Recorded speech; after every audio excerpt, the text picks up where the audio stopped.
to add border radius in Figma. In today's video, I'll show you how to add border radius in Figma, perfect for making smooth rounded corners on your shape, buttons and frames. Let's get started. First, make sure you have downloaded Figma on your device. After that, click on search bar and open Figma app.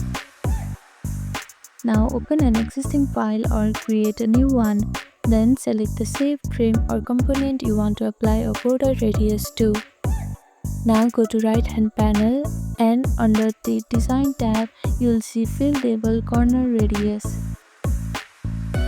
Simply type in a number like 8, 16 or 24 or click and drag the icon to adjust how rounded the corners are.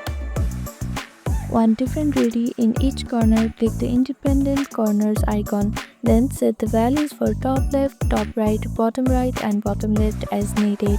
And that's how you add border radius in Figma. Thank you for watching this video. Please do not forget to like, share and subscribe to our channel and comment down below if you have any other queries. Thank you.